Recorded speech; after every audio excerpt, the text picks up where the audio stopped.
എല്ലാവർക്കും നമസ്കാരം.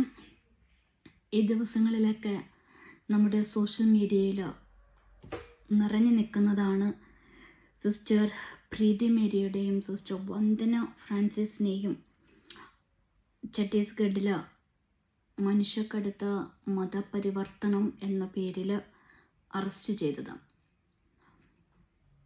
സംഭവം നടന്നിട്ട് കുറച്ച് ദിവസങ്ങളായെങ്കിലും ഇതിനെതിരെ ഒന്നും പ്രതികരിക്കേണ്ട എന്ന് വിചാരിച്ചിരിക്കുമായിരുന്നു. പക്ഷെ ഈ സോഷ്യൽ മീഡിയകളിൽ ചില ചാനലുകളിരുന്ന് സംസാരിക്കുന്നതും യൂട്യൂബ് ചാനലുകൾ അതുപോലെ ചില കമൻസുകളൊക്കെ കാണുമ്പോൾ ഒന്നും പറയാതിരിക്കാനായിട്ട് സാധിക്കുന്നില്ല. കാരണം ഞാനും ഒരു കന്യാസ്ത്രീയാണ്. ഞാൻ സിസ്റ്റർ ലിജി പൈപ്പിളി യുക്രൈനിലാണ് 20 വർഷമായിട്ട്. അപ്പം ഈ 3 കുട്ടികളെയും കൊണ്ട് ആ സിസ്റ്റേഴ്സ് പോയപ്പോൾ അതിന് മനുഷ്യക്കടത്ത് എന്ന് അർത്ഥമാക്കിയെങ്കിലും ഒരു വലിയ മനുഷ്യക്കടത്ത് നടത്തിയൊരു വ്യക്തിയാണ് ഞാൻ. വ്യക്തമായിട്ട് പറഞ്ഞാലും 2022 ഫെബ്രുവരി 24 യുക്രൈനിൽ യുദ്ധം നടന്ന സമയത്ത് സ്വന്തം വണ്ടിയിൽ കുറേ മനുഷ്യക്കടത്തുകൾ അങ്ങോട്ട് കടത്തി. അതും പ്രായം ചോദിച്ചില്ല. മനുഷ്യക്കടത്ത് നടത്തിയപ്പോൾ ജാതി ചോദിച്ചില്ല, മതം ചോദിച്ചില്ല. ഞാൻ മലയാളിയാണ്, പക്ഷേ കേരളത്തിൽ നിന്നുള്ളവരാണോ എന്നും ചോദിച്ചില്ല. ഞാൻ പറഞ്ഞു വരുന്നത്, യുദ്ധസമയത്ത് ഇവിടെ കുറേയും സ്റ്റുഡൻസ് അകപ്പെട്ടിരുന്നു. അതും ഒരു മനുഷ്യക്കടത്താണല്ലോ. മരണത്തിൽ നിന്നും ജീവനിലേക്ക് വണ്ടി ഓടിച്ച് സ്വന്തം വണ്ടിയിൽ 9 പേർക്ക് ഇരിക്കാൻ പറ്റുന്ന വണ്ടിയിൽ 25 പേരെ കയറ്റിയിട്ടാണ് മനുഷ്യക്കടത്ത് നടത്തിയത്. ഇന്ന് അവർ ജീവനോടെ ഇരിക്കുന്നുണ്ടെങ്കിൽ ഒരു കന്യാസ്ത്രീയായ ഞാനും എൻ്റെ കൂടെയുള്ള സിസ്റ്റേഴ്സും, ഇന്ത്യൻ സിസ്റ്റേഴ്സ്, യൂറോപ്യൻ സിസ്റ്റേഴ്സും, ഞങ്ങൾ ഒരുമിച്ച് പരിശ്രമിച്ചിട്ട് ഒരു മനുഷ്യക്കടത്ത് നടത്തിയത് കൊണ്ടാണ് കുറേ പിള്ളേർ ഇന്ന് ജീവനോടെ ഇരിക്കുന്നത്. കേരളത്തിൽ നിന്നും, ഡൽഹിയിൽ നിന്നോ, പഞ്ചാബ്, UP, ആന്ധ്ര, എല്ലാ സ്റ്റേറ്റുകളിൽ നിന്നുണ്ടായിരുന്ന കുട്ടികളുണ്ടായിരുന്നു. ചില കുട്ടികൾ ഇവിടെ 2-3 ദിവസം ചുളവഴിച്ചതിന് ശേഷമാണ് അവർ ബോർഡർ കടത്തി വിട്ടത്. സത്യം പറഞ്ഞിട്ടുണ്ടെങ്കിൽ അവരുടെ പേര് പോലും ചോദിച്ചില്ല. രാത്രിയും പകലും ഇല്ലാതെ സ്വയം വണ്ടി ഓടിച്ച എൻ്റെ കൂടെ യുക്രൈൻ സിസ്റ്ററും ഉണ്ടായിരുന്നു, സിസ്റ്റർ ക്രിസ്റ്റീന. ഞങ്ങൾ 2 പേരും കൂടി വണ്ടി ഓടിച്ച ഈ ഒരു മനുഷ്യക്കടത്ത് നടത്തിയപ്പോൾ ഈ ചാനലുകളൊന്നും പറഞ്ഞില്ലല്ലോ. അന്നൊക്കെ ഈ എന്നെ ഒത്തിരി നന്ദിയോടെ പറഞ്ഞതാണ് പല മുസ്ലിം കുടുംബങ്ങളും ഹിന്ദു കുടുംബങ്ങളും. അവരൊക്കെ അന്ന് എന്നോട് പറഞ്ഞതാണ്, ഈ യുദ്ധം വരുന്നതിന് മുമ്പ് ഇതൊക്കെ ദൈവത്തിന് അറിയാമായിരുന്നിരിക്കും, അതുകൊണ്ടായിരിക്കും യുദ്ധത്തിന് മുമ്പ് സിസ്റ്ററിനെ അവിടെ പറഞ്ഞു വിട്ടത് ഞങ്ങളുടെ മക്കളെ രക്ഷിക്കാനാണെന്ന്. അതും ഒരു മനുഷ്യക്കടത്തല്ലേ? യുദ്ധം നടക്കുന്ന സ്ഥലത്ത് നിന്ന് നിങ്ങളുടെ മക്കളെ ബോർഡർ കടത്തി വിട്ടു. 2 ആൺകുട്ടികളോ, ആർക്ക് വേണമെങ്കിലും പ്രതികരിക്കാം ഞാൻ പറയുന്നത് സത്യമല്ലെങ്കിൽ. അഖിൽ, അരുൺ എന്ന് പറയുന്ന 2 ആൺകുട്ടികൾ, ഒരു ക്രിസ്ത്യൻ കുട്ടിയായിരുന്നു, ഒരു ഹിന്ദു കുട്ടിയായിരുന്നു. 1 വർഷം മഠത്തിൽ ജീവിച്ചിട്ടും സിസ്റ്റേഴ്സിൻ്റെ കൂടെ ഒരുമിച്ചിരുന്ന് ഭക്ഷണം കഴിച്ചിട്ടും അവൻ ഇന്നും ഹിന്ദുക്കുട്ടി തന്നെയാണ്. ആരെയും മതം മാറ്റിയില്ല. മനുഷ്യരെ സഹായിക്കുക, അതും സ്വന്തം ജീവൻ പണയം വെച്ചിട്ട് യുദ്ധം നടക്കുന്ന സ്ഥലങ്ങളിൽ നിന്നും നിങ്ങളുടെ കുട്ടികളെ രക്ഷപ്പെടുത്തിയപ്പോൾ അന്നൊന്നും കന്യാസ്ത്രീകളെ പറഞ്ഞു വിട്ട അവരെ തല്ലണം, പറഞ്ഞു വിട്ടവരെ തല്ലണം എന്ന് തന്നെ ഒരു യൂട്യൂബ് ചാനലിൽ ഞാൻ കേൾക്കുകയുണ്ടായി. അന്ന് എന്നെ പറഞ്ഞു വിട്ട എൻ്റെ മാതാപിതാക്കളെ ഓർത്ത് എത്രയോ കുടുംബങ്ങളാണ് ദൈവത്തിന് നന്ദി പറഞ്ഞത്. നമ്മളൊക്കെ എന്തു പെട്ടെന്ന് മാറിപ്പോകുന്നത്. ഇതിനെപ്പറ്റി പറഞ്ഞ ആ സഹോദരനോടൊരു വാക്ക്, അറിയില്ലെങ്കിൽ പറയരുത്. ഒരു കന്യാസ്ത്രീയും ആരും നിർബന്ധിച്ചിട്ട് ആരെയും കന്യാസ്ത്രീയാക്കുന്നില്ല, സ്വന്തം ഇഷ്ടം. ഈ ഫോർമേഷൻ എന്ന് പറയുന്ന ഒരു പീരീഡുണ്ട്. അതും ഒരാൾ മഠത്തിൽ വന്ന് ഉടനെ തന്നെ അവരുടെ കന്യാസ്ത്രീയാക്കത്തൊന്നുമില്ല. അവർ ആദ്യമേ തന്നെ റിക്വസ്റ്റ് ചെയ്യണം 1 വർഷത്തേക്ക്. അത് കഴിഞ്ഞ് അടുത്ത സ്റ്റെപ്പാണ് പോസ്റ്റ്ലൻസി. അവിടെയും ഒരു റിക്വസ്റ്റ് എഴുതണം, എന്നെ കണ്ടിന്യൂ ചെയ്യാൻ അനുവദിക്കാമോ എന്ന്. പിന്നെ നോവിഷ്യേറ്റ് 2 വർഷമുണ്ട്. അതിനുശേഷമാണ് അവർ ആദ്യമായിട്ട് വ്രതം ചെയ്യുക 1 വർഷത്തേക്ക്. അങ്ങനെ ഓരോ വർഷം ചെയ്ത് 6 വർഷത്തിന് ശേഷമാണ് അവർ നിത്യവ്രതം ചെയ്യുക. അപ്പോൾ ചുരുക്കത്തിലൊരു 10 വർഷമുണ്ട് ഈ ഫോർമേഷൻ. ഈ 10 വർഷത്തിൽ അവർ ഒരു പ്രാവശ്യം റിക്വസ്റ്റ് എഴുതിയില്ലെങ്കിൽ, അവരൊരു പ്രാവശ്യം വൗസ് റിന്യൂ ചെയ്തില്ലെങ്കിൽ അവർ ഫ്രീ, അവർക്ക് പോകാം. അതുകൊണ്ട് പ്രിയ സഹോദരന്മാരെ ആരെങ്കിലും ഇങ്ങനെ വ്യർത്ഥമായിട്ട് പറയരുത്, ആരെയും ഞങ്ങൾ കന്യാസ്ത്രീകളെ നിർബന്ധിച്ച് മടത്തി ചേർത്തുന്ന്. ഒരിക്കലും നിർബന്ധിച്ച് മടത്തി ചേർക്കുന്നില്ല. രണ്ടാമത്, ഓരോ പ്രാവശ്യം വ്രതം ചെയ്യുന്നതിന് മുമ്പ് ചോദിക്കുന്നുണ്ട്, സ്വന്തം മനസ്സോടുകൂടിയാണോ. ഇപ്പോൾ വിവാഹത്തിന് മുമ്പ് മനസ്സമ്മതത്തിൽ ചോദിക്കുന്നുണ്ട്, പൂർണ്ണമായ മനസ്സോടുകൂടിയാണോ നീ ഇവനെ വിവാഹം ചെയ്യാൻ പോകുന്നതെന്ന്, അല്ലെങ്കിൽ ഇവളെ വിവാഹം ചെയ്യാൻ പോകുന്നതെന്ന്. അതുപോലെ തന്നെ ഈ വൗസ് എടുക്കുന്നതിന് മുമ്പും കന്യാസ്ത്രീകളോട് ചോദിക്കുന്നുണ്ട്, പൂർണ്ണമായ മനസ്സോടുകൂടിയാണോ. ആണ് എന്ന് പറഞ്ഞെങ്കിൽ മാത്രമാണ് അവരാണ് അത് വ്രതം ചെയ്യുന്നത്. ആരും ആരെയും നിർബന്ധിച്ച് മഠത്തിൽ വിടുന്നുമില്ല. അതുകൊണ്ട് ഞങ്ങളുടെ കാരണവന്മാരെ തല്ലണം എന്ന് പറഞ്ഞ പൊന്നു സഹോദര, ഇത് ഞാൻ പറഞ്ഞില്ലെങ്കിൽ ഞാൻ എൻ്റെ സ്വഭാവസ്ഥത്തോട് ചെയ്യുന്ന ഒരു അനീതിയായിരിക്കും. പിന്നെ ഈ സോഷ്യൽ മീഡിയകളിലൊക്കെ ഒത്തിരി സിസ്റ്റേഴ്സിനെ പറ്റിയൊക്കെ ഒത്തിരി നെഗറ്റീവായിട്ട് പറയുന്നുണ്ട്. എല്ലാവരും പെർഫെക്റ്റ് ആണെന്നൊന്നും ഞാൻ പറയുന്നില്ല. വീഴ്ചകൾ പലർക്കും വന്ന് കാണും. ഇപ്പോൾ കുടുംബജീവിതത്തിൽ ചിലരൊക്കെ ഡിവോഴ്സ്ഡായി പോകുന്നുണ്ട്. ചിലരുടെ കുടുംബജീവിതത്തിലൊക്കെ ഒത്തിരി ഞാൻ കേട്ടു ആ സഹോദരൻ പറയുന്നത് ആത്മഹത്യകളുടെ കാര്യത്തിലൊക്കെ. നമ്മുടെ മീഡിയകളിലൊക്കെ ഇപ്പം നിറഞ്ഞു നിൽക്കുന്നതൊക്കെ ഈ ആത്മഹത്യകളും കൊലപാതകങ്ങളൊക്കെയാണല്ലോ. അപ്പം ഞാൻ ആരെയും ഇത് എൻ്റെ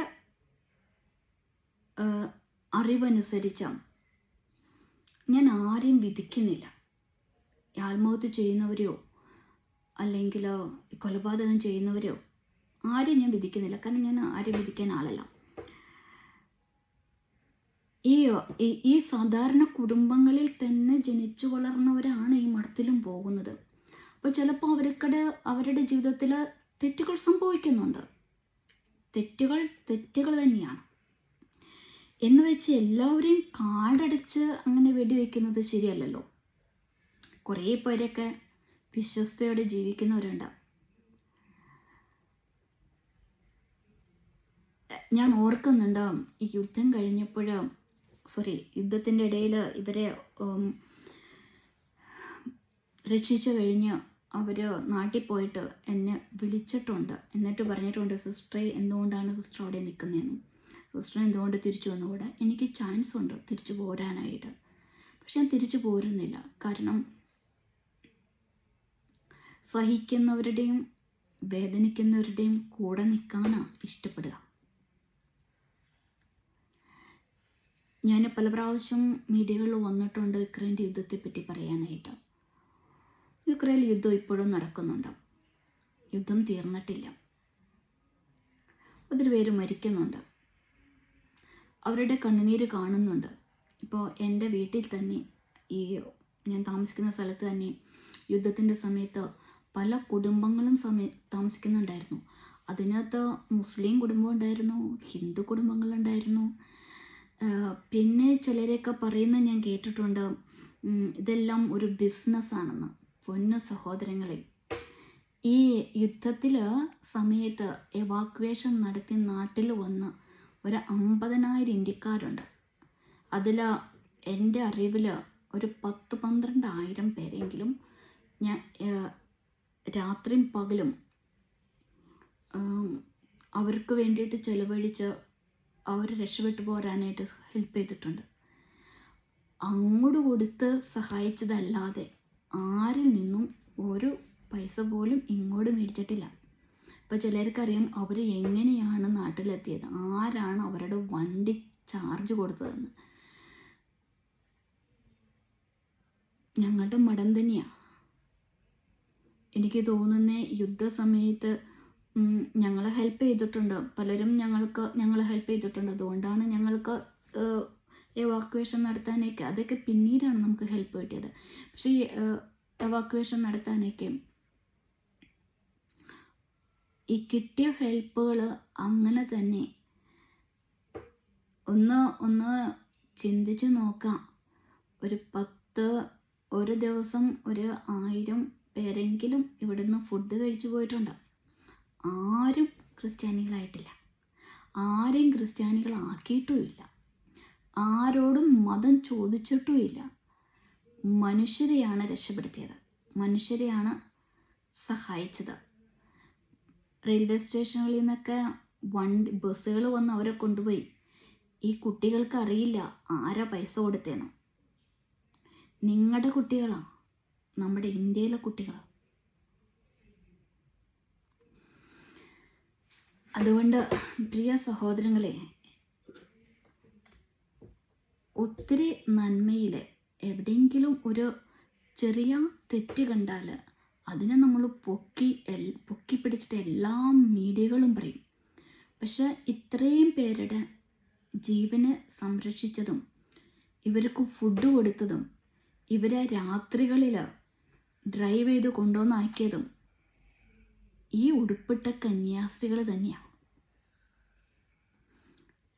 ഞാൻ ആദ്യമേ തന്നെ പറഞ്ഞു, അവരുടെ മതം ചോദിച്ചില്ല, ജാതി ചോദിച്ചില്ല, ഏത് സ്റ്റേറ്റാന്ന് ചോദിച്ചില്ല. ഇന്ത്യക്കാർ മാത്രം, ഇന്ത്യക്കാർ, അവരെയാണ് ആദ്യം എവാക്യുവേറ്റ് ചെയ്തത്. അതിനുശേഷമാണ് ഞങ്ങൾ ഉക്രൈൻകാരെ എവാക്യുവേറ്റ് ചെയ്യാൻ ശ്രമിച്ചത്. യുദ്ധസമയത്ത് ഇവിടെ ഒരു 90 ഫാമിലിക്കാർ ഇവിടെ ഉണ്ടായിരുന്നു, ഒരു 5-6 മാസത്തോളം. അവരെയും കെയർ ചെയ്തത് ഈ കന്യാസ്ത്രീകളാണ്. വരുമാനം കിട്ടിയിട്ടല്ല, എന്തെങ്കിലും അവരിൽ നിന്നും പ്രതീക്ഷിച്ചിട്ടല്ല.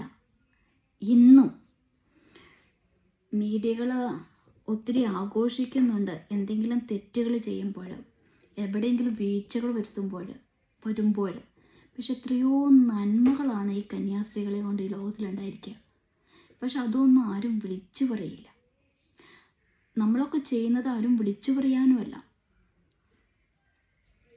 അന്ന് പിന്നെ ഒരു കമൻറ്റിൽ ഞാൻ കേട്ടു, ഈ കന്യാസ്ത്രീകൾക്കൊക്കെ സ്മാർട്ട് ഫോൺ ഉണ്ടെന്ന്. സത്യത്തിൽ ആ ഫോണൊന്നും ഉണ്ടായത് കൊണ്ടാണ് എൻ്റെ പൊന്നു സഹോദരന്മാരെ കുറേ പേരെ രക്ഷപ്പെടുത്താൻ പറ്റിയത്. നമുക്കുള്ള ഇന്നത്തെ ലോകത്തിൽ അനുസരിച്ച് ഇപ്പം എനിക്ക് തോന്നുന്ന യുദ്ധ സമയത്ത്, എവാക്യുവേഷൻ നടക്കുന്ന സമയത്ത് ഈ എൻ്റെ കയ്യിൽ ഫോണില്ലായിരുന്നെങ്കിൽ പലരും പലയിടത്തും പെട്ട് മരിച്ചു പോയേനെ. ലെറ്റർ എഴുതാനൊന്നും സമയമില്ലല്ലോ. അപ്പം അതുകൊണ്ട് ഈ സിസ്റ്റേഴ്സ് ഫോൺ ഉപയോഗിക്കുന്നു. അതൊക്കെ നല്ലതിന് വേണ്ടിയിട്ട് നമുക്കത് ഉപയോഗിക്കാം, നല്ലതിന് വേണ്ടിയിട്ട് അത് ഉപയോഗിക്കുന്നുണ്ട്. അതുകൊണ്ടൊക്കെയാണ് നിങ്ങളുടെ പല മക്കളും നാട്ടിലേക്ക് തിരിച്ചു വന്നത്. ഇപ്പം ഞാൻ നേരത്തെ പറഞ്ഞു, ഒരു 2 സഹോദരന്മാർ ഇവിടെ 1 വർഷം താമസിച്ചു.